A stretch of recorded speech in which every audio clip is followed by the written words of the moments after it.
Well, first of all, thank you for attending tonight. This is going to be a slightly different approach. This is going to be a more open type of lecture. And what I would like to do is to begin with what the future will be. And this is what this particular presentation will be like. So this is the human brain as you probably have seen on many occasions, but in actual fact, that's not the real human brain. The human brain is alive, and if you measured it, this is what it would look like. Those flashing patterns you see there are the actual activity of a real brain. We've taken an EEG, quantified it, and we can actually see the activity taking place over the left and right hemispheres. The yellow and the red that you see is effectively what's going on as a person is sitting quietly. There's microstates going on here, being recreated every 20 milliseconds, 50 times a second. There are about 4 basic microstatic patterns, which are the building blocks to consciousness, just like pairs, sets of DNA or base pairs are the information for the last 3 billion years of genetics. Person's quiet. So the question is, suppose you have had access to information within every other person's brain and they had access to yours. What would happen? Has it happened? Can it happen? And what would it mean for the future of human societies? No more secrets. And tonight, that's exactly what we're talking about. Suppose you had access to the information of every other brain on this planet. No more secrets. Are we all connected? And the answer is yes. We are all immersed in the Earth's magnetic field. The human species is about 7 billion conductive brains, all sharing this field. Think of 7 billion wires, all immersed in the Earth's magnetic field. This field contains enough energy to store the experience of every human being who has ever lived. It's an easy calculation. Just think about that. All the information of every human brain that's ever lived has the potential to be stored in the Earth's magnetic field with lots of energy left over. There's the Earth's magnetic field. You've seen it on many occasions. In fact, the strength of the magnetic field induced in every brain, right now you're being induced, to put it this way, you are immersed in the Earth's magnetic field, is penetrating through your brain, through your body. And in fact, the strength of the magnetic field induced in every brain by the Earth's magnetic field, when all brains are considered, is almost identical to the strength that each brain generates. Your brain generates in the order of about a picotesla, which is about a trillionth of a Tesla, much weaker than the Earth's magnetic field. But that's the operational intensity. But what does it mean? It means simply this. Such convergence produces the conditions that allow global resonance and the possibility of a human hologram. That is, 7 billion brains, basically immersed in the Earth's magnetic field, all with similar intensities, the whole equal the sum, and the sum equal the individual equal the sum. That sets up the conditions for a hologram. Calculations suggest that the time required for an event in one human brain to diffuse into all other human brains on this planet would be about 10 minutes. And it would recur primarily during dreams or during altered states. In other words, you can actually calculate it. 7 billion brains is an easy calculation. One brain, something you're thinking about right now, how long would it take, if we're all connected, to diffuse to every other human brain on this planet? About 10 minutes, and optimally during dreaming, when the right hemisphere is dominant. So here's how it would look in terms of an animation. Effectively, there's the representation of the 7 billion brains, almost 7 billion. And ultimately, this connection would take place over time in roughly about 10 to 15 minutes, particularly if you were dreaming, because there's something very different about the right side of the brain, the right hemisphere. Now, has there been evidence that such connections occur? Yes, for decades, verified cases indicate that some people's sudden experiences about a crisis to or death of a loved one occurs on days when geomagnetic activity is quietest. The experiences usually occur during a dream state.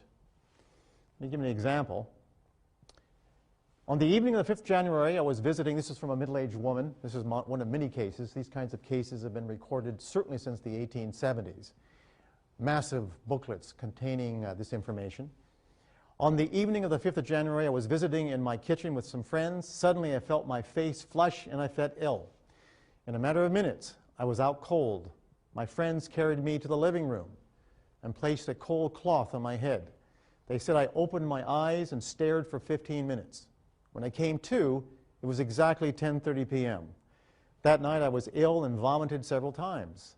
I kept crying and thinking about my sister. Every time I thought about our mother, I felt depressed. The next morning at 7 a.m., my mother called. She was crying and extremely upset.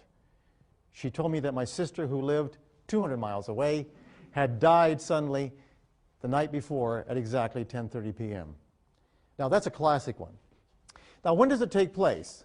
Well, usually it takes place when the geomagnetic activity is less intense. This is an example of a geomagnetic pattern recorded right here in our laboratory at Laurentian University. You can see the perturbations. This is a very active kind of night, a geomagnetically active kind of period. You're looking at various components here. On the other hand, on quiet nights, which is the next one, you can see the difference. In other words, when it's quiet, when it's geomagnetically quiet, the connections between all 7 billion brains have greater possibility. When there's more perturbation, it's like having more noise in the system. Very weak effects, but very strong and emotionally significant impact. Classic example comes from an experimental study. Remember, the most important philosophy that human beings have ever developed has been science and the methodology of science. The most powerful and potent tool has been the experiment. This is an experimental kind of study in where individuals who are dreaming in one room and simply engaging in ordinary dreaming in another room, a person is looking at a picture, a target, a picture. And what we find, and this is the work done at the Maimonides Dream Hospital, or dream studies, what we found is that when individuals are dreaming and someone in another room is looking at a picture, under certain nights, when you look at the dream content, is exactly what the picture was, the other person was looking at. And it's so obvious that not only does the dreamer know, but if you gave the description of the dream and a series of different pictures and said, pair the dream content with all of these pictures, they'll pick the exact picture that was being concentrated upon. Notice that the black circles indicate that when the geomagnetic activity was quiet, very, very quiet, that's when the dream content of the dreamer corresponded with the details of the picture upon which the other person was concentrating. Well, think about that. Every time you sleep near someone, are they influencing your dreams? Or at a distance, for that matter. But those are correlational studies or experimental studies. Here's a more important question. Why don't these experiences occur more frequently? Or is your brain more like a television remote that is randomly changing channels and ever so often overlaps with the source? What would happen if a procedure was developed that allowed direct access to whole information, to all of it? All right? Suppose there was a technology, and that's what we're talking about tonight. Can the ability to access information at a distance be trained? And the answer is yes, it is, and we've trained it. One such person is Ingo Swann, who helped develop the phenomenon of remote viewing. Ingo Swann is the individual, and this is Ingo. Ingo Swann was involved with the development of this remote viewing for the Central Intelligence Agency for the United States many years ago. The idea is, can you access information at a distance? As opposed to saying it can't happen, suppose we say it does happen. You realize, let me ask you this. If I told you 200 years ago that I had a device that I could put to your ear and you could hear what was going on the other side of the Atlantic, you would say that's crazy. But now we call it a telephone. Right?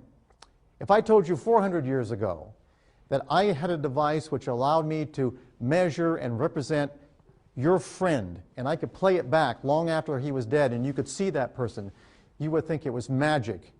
That's called filming. That's called a video. So think of it this way.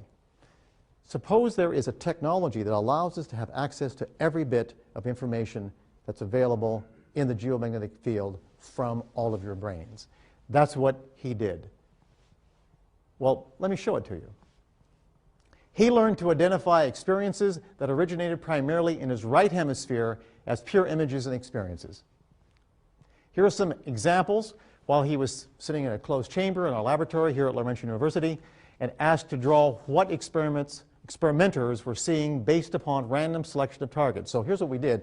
We had experimenters walk by a hallway, and we would randomly give them an area somewhere within 15 minutes of Laurentian University. They had 15 minutes to get there. They would simply look at the target. These were randomly selected targets. Let me give you just a few. This is where you begin drawing. Curved building, tall vegetation, angular, natural, breeze, cool, convex, motion of some kind, a sense of vista, a smokestack in the distance, arena, trees, sense of a conveyor, smell slightly bitter. Now what I've done here, I've simply typed out what he's written down. He was an artist. He was a postmortem artist as a part of his training. Car, more than one. Slight slope. Grotto. Mine. Entrance to. Round and large. Distant stack. Road. Now don't forget, he's sitting in a chamber now, and we're measuring his EEG.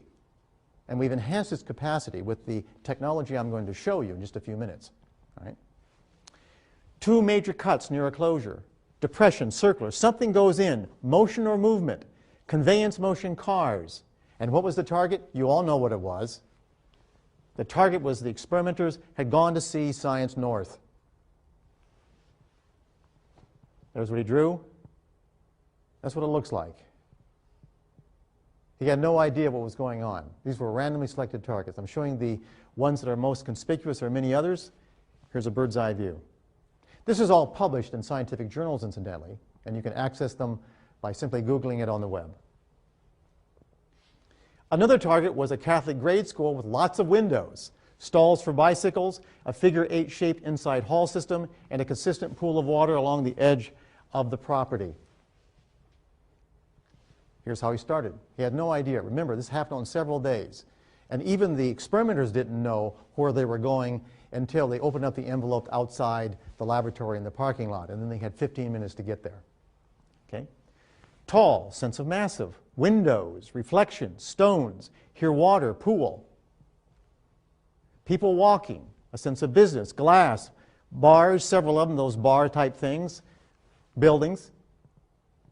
Glass, throwaway slope, colors. Now glass, now the bars he's talking about are like bicycle-type things, where you put in bicycles.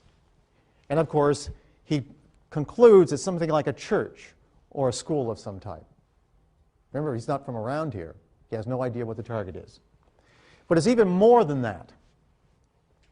If randomly selected photographs, particularly with emotive and meaningful components, were placed in another room, on a table, in envelopes, he could draw the details.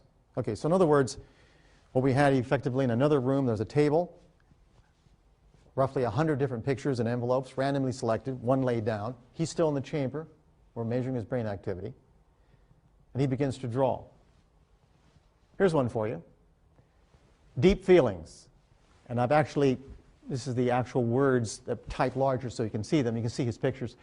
Dark but airy, undulating like a boat, watching, gloomy, stars, clandestine romance. I'll tell you about that later. Okay?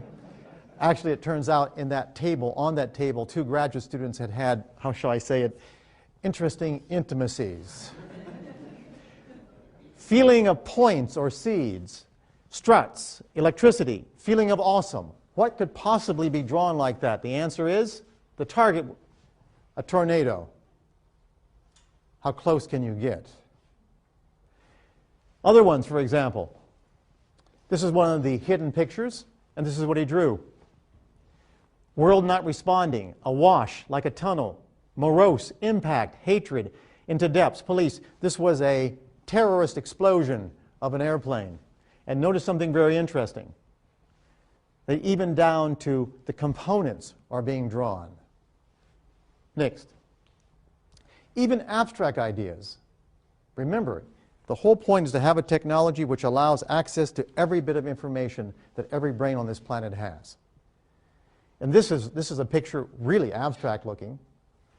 Take a good look at those garbage cans and a number of other things, and look what Ingo Swann drew. People, dull target, wilderness like a window. Even something as abstract as that, details come through. Now, I want you to think about something, and that's the following. Just remember Alexander Graham Bell, the first time he generated a signal across the room. It was scratchy. He could barely hear it. But the point is, from that beginning of just a bit of information, now we have one of the most sophisticated technologies in the history of Western civilization. We have the telephone communication system. You've got to start somewhere, and then you perfect the technology. Okay, that's Ingo Swann. Was he always successful? Well, most of the time. However, the degree of accuracy was related to amount of 7 Hertz activity over his right hemisphere. Again, the right hemisphere, the one involved with your dreaming. This is the same frequency that the entire Earth generates. His accuracy was less when there were geomagnetic storms and the Earth's magnetic field was disturbed. So if the magnetic field was disturbed, he lost the ability. When you lost the connection, you lost the ability. For example, there's an actual EEG. Back in the days, we only had 3 channels. Okay, notice the red arrows. Those are 7 Hertz. This is a unique pattern. You don't find it very often. And the number of these patterns were directly related to how accurate he was. So in other words, the more he showed that activity over the occipital right hemisphere, the more accurate he was in terms of the information at a distance. There's the ionosphere, and of course, generating between the Earth's surface and the ionosphere is a 7 Hertz pattern. And the more you get closer to that pattern, the more you seem to have access to everything around the Earth. For example, that 7 Hertz pattern not only has the same frequency as generated from the intrinsic aspect of your brain. Your brain has a natural frequency. Guess what it is? 7 Hertz. Based upon the fact that consciousness is recreated every 20 milliseconds. It's moving at about 4.5 meters per second. Just do a simple calculation of the circumference of your brain. It's about 7 Hertz. And the intensities of both the magnetic and the electrical components for both this and your brain are identical, capable of resonance. Here we have an example, of course, from the sun to the Earth. There's the Earth's magnetic field. And of course, when there's a magnetic storm, you can see that you get marked perturbation and the connections are lost. Now, we're not the only species like this. For example, fish very often communicate with electrical signals, magnetic signals they generate. Thunderstorms will interfere with that connection, like having massive noise, and their behaviors are distorted. So we're not the only species. Now, here are some examples of ordinary people drawing pictures of what they experience about a target when they are exposed to geomagnetic-like fields. In other words, is it just one people, one kind of person, or just some people? And the answer is anybody can do it if you expose them to the field. Here is the target picture hidden in another room. This was a target picture, very much like the Ingo Swann procedure. And here's what a university student exposed to the appropriate magnetic field drew. Look at the connections. Remember, this is a situation very much like early Bell, because it's very, very scratchy at this point, but look at the essentials. Go ahead and connect them. We can see, for example, the emphasis on the shape, the eye. Remember, this is hidden in an envelope. The actual mechanical kind of individual, you can see from the outline yellow. And of course, there's always something called analytical overlay. Don't forget, this is right hemispheric. So this is all emotive and visual patterns, and it has to be translated to language. In the process of translating to language, very often you put your own verbal, how should I say it, overlay, your own baggage, your own verbal baggage on it, and can distort the signal, just like noise. Here's another target, hidden in another room. There's the picture, hidden in an envelope, person's never seen it. This is what the person draw if it's exposed to the appropriate configuration of magnetic field. Here's the drawing. Shall we see the connection? Take a good look. Not as sophisticated as Swann, but this is a university student with only 5 exposures to the procedure. Again, there's the woman in the back. All right. This fragment here, we're blowing it up a bit more, you can see. And finally, you can see that's purple glass written there. He's written purple glass. That entire area was purple. Now, this is not just a unique thing. This occurs repeatedly. And I'll tell you exactly what the patterns are later on. The most intense phenomena were these. When another person in another room is looking at a target and at the same time as the second person is sharing the same magnetic field, the accuracy becomes greater. So in other words, if you have one person here, you generate a condition that produces the same kind of magnetic field that influences the brain at the consciousness recreation pattern, what you'll find, if whatever that person's looking at, the other person can actually draw accurately. Well, let me show you. Can the average person access distant information? At Laurentian University, we developed a technology by producing a device whereby the same complex magnetic fields are shared by two people separated at a distance. When that happens, the two brains become one. Okay? So here we have the actual technology. You can see one chamber. That's what we call the octopus. It's basically 8 solenoids that produce a accelerating configuration, a second derivative magnetic field. There's what it looks like. There's the person in one room. All right, with the octopus, there's a person in the other.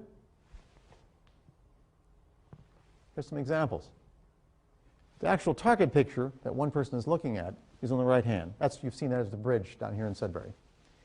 What they're drawn, what the other person's drawing, sitting in a separate room, and you can see the actual drawing, and you can actually see the letters or the words up there, and we've amplified them for you. Motion, bright long, vertical lines, wormhole, crowd, flower, explosion, passing stuff moving through. The essential aspects of that hidden target have been extracted and now are being shared by the two different people who share the same magnetic field. Their brains, both those brains are now effectively one. But the effect extends experience. If both people separated by distance share the same configuration of magnetic field, a light flash, just a light flash, to one person affects the brain activity of the other sitting in the dark in another room. So what we've found is that we can connect it to actual light, all right? The photon emission energy from the brain while a person is sitting in the dark is about 10,000 times less than the stars on a cloudy night, but we can measure it with photomultiplier tubes. However, it's 100 times more intense than the energy from the cosmic rays that pervade the universe.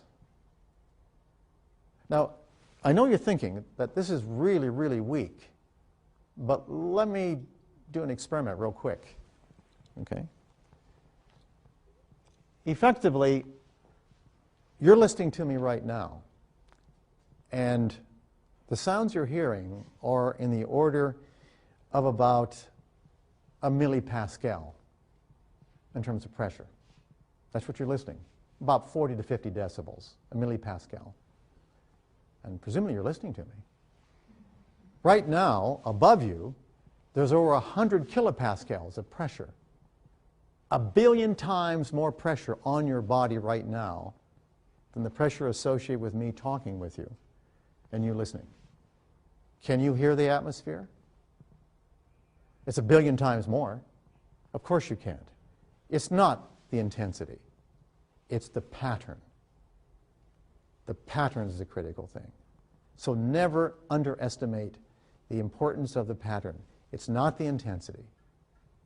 And furthermore, if we take something like this, like one of these nice little cinnamon, and I drop it just like that. I dropped it this way. That's about a microjoule of energy.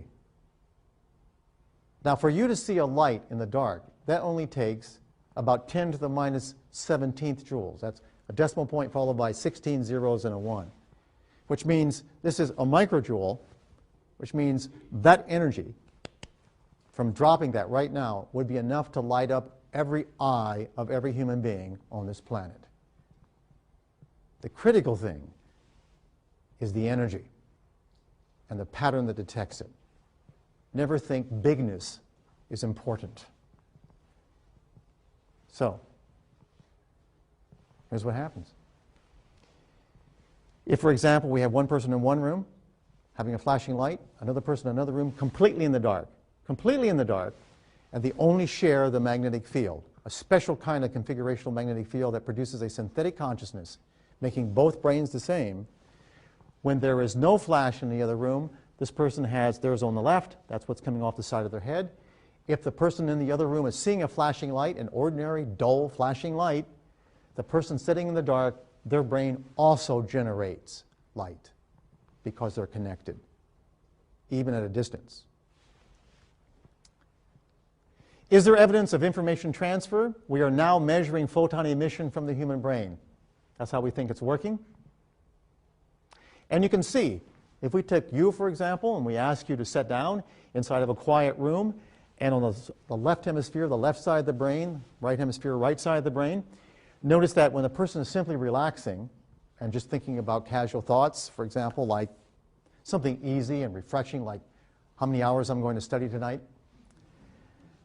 On the other hand, if on the focus, you say, okay, now I want you to think of white light. Just think of white light.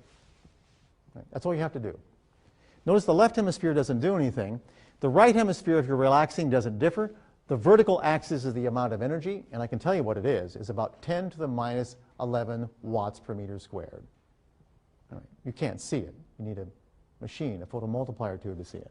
But notice on the right hemisphere, when you ask a person to just think of white light, notice that under focus on the right hemisphere, there's almost a doubling of output. That's right. And now we know in neuroscience that it's very likely, Bocan and other people have actually shown this, that there's light emission from retina, that when you're actually thinking about white light, there's just not action potentials and neurons firing, there's actually photons being emitted within your brain. Right? Actual photons, and we can measure them. The minute you have photons, you have access to almost everything. Right? Now, when there are photons involved, the phenomenon of entanglement becomes real. This means that what happens to one person is reflected in another regardless of space or time. Here's a animation of what we're talking about. That's entanglement. In other words, entanglement means that effectively, the minute you have two people connected, photons here and photons here, we really don't know right now when that photon is flashing in the other room, is it the same photon that shows up in the other person's brain instantaneously, or there's simply entanglement. But if you have entanglement, you understand what that means. That means you have information at a distance. You change something here, you change something here instantaneous. Already physicists are doing this. They call it teleportation because they're a bit more dramatic. All right. But in actual fact, they've already done it, up to over 100 kilometers. Change the polarity on one, the other one changes instantaneously. That's the first stage to having information from everywhere. Right? Now, if one has the technology and access the appropriate patterns shared by other brains, information can be accessed. We can amplify, concentrate, and control what has been happening only occasionally for centuries. Now think about it. Like watching lightning. We did it for thousands of years, hundreds of thousands of years as a species. And then we mastered electricity. Look at the difference. We watched birds fly, wondering what it would be like. We never did have wings. We never developed them. But now we can fly. We call it an airplane. If you can imagine it, it can be done. And that's why, because the brain is matter. It's based upon the physical principles of the universe. And if you have that capacity to imagine it, that means the potential is there for it to be done.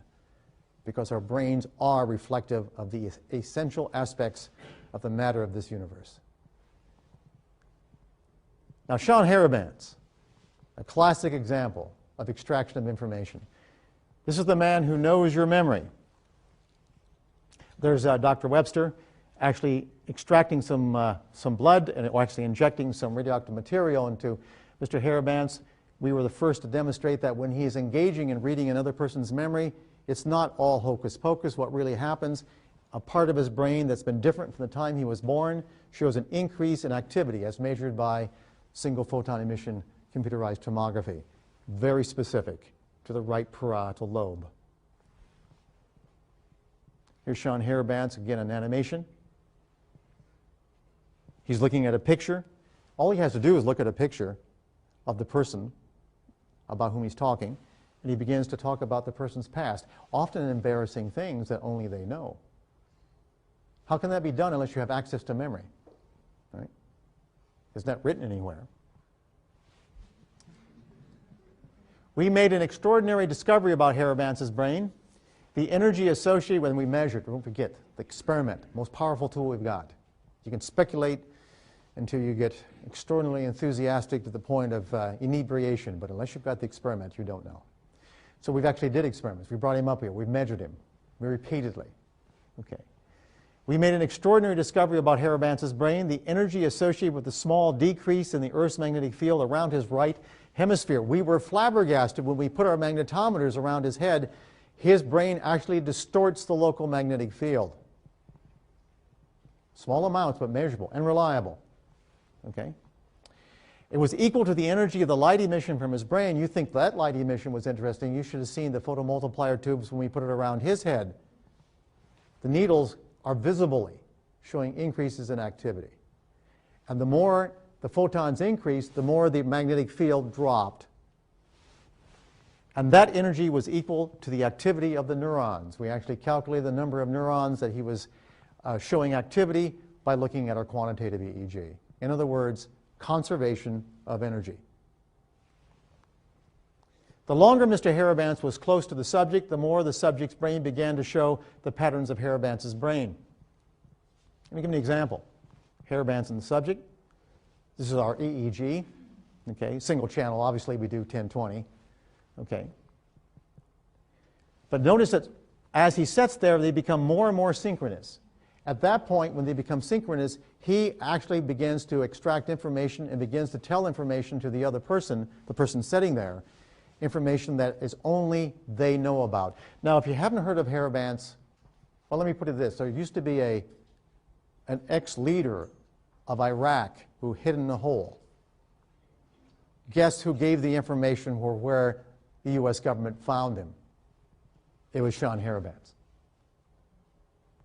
The point is, if you have access to information, you can get it from anywhere. But we have to know what the mechanism is. Well, right now you say, that's unbelievable, Doc. That's so far-fetched. Well, let me ask you this. If you now have a radio system that's really, really good, you can pick up a channel from anywhere in the world. 500 years ago, if I'd have told you that, you'd have said that was crazy. We think his brain became connected with the brains of the people nearby through the Earth's magnetic field. Something like this. It seems to only work when he's close. Okay? So as he gets closer and closer, and we see it, we repeatedly, time after time, the more they're close to Harabanz, the more their EEG activity became like his. And we suspect that what happens is he began to extract information. I'll show you how in a second.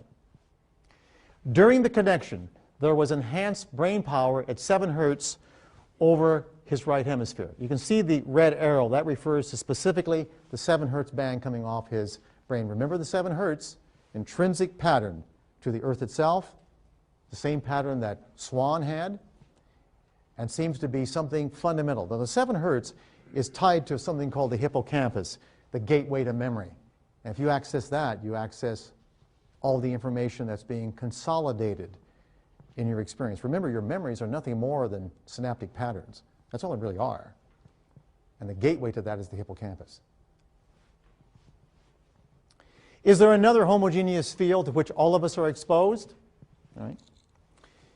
There are the communication systems of the web, internet, and the massive electromagnetic matrix that it creates.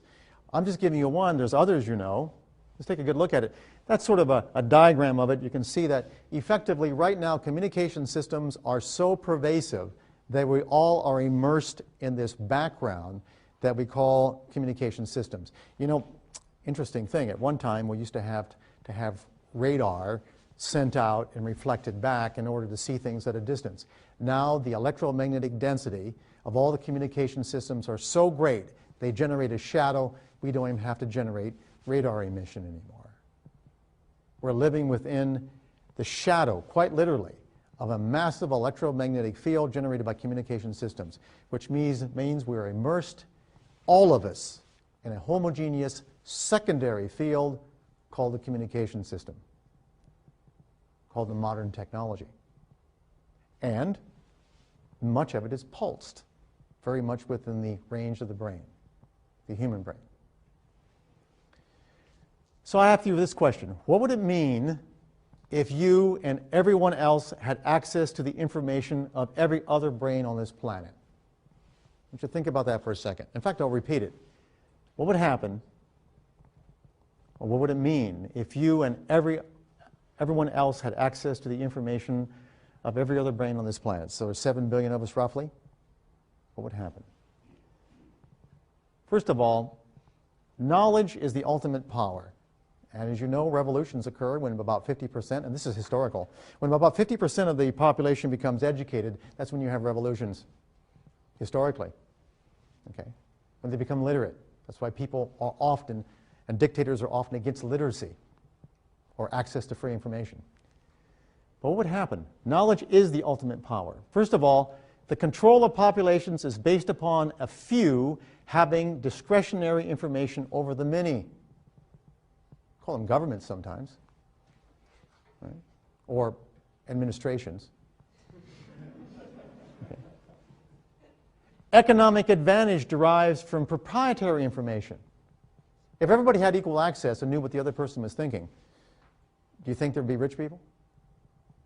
Think there'd be poor people? And finally, the success of governments depends upon sequestered facts. Do you really think governments could have their power that they have right now if you knew everything they were doing? Of course not. We have seen the impact of leaking information through the web, haven't we?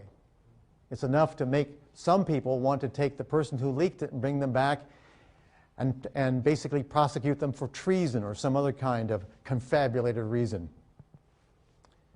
What would happen if you had access to all information from every other human brain through a new technology that is now being developed? And the answer is no more secrets. Thank you.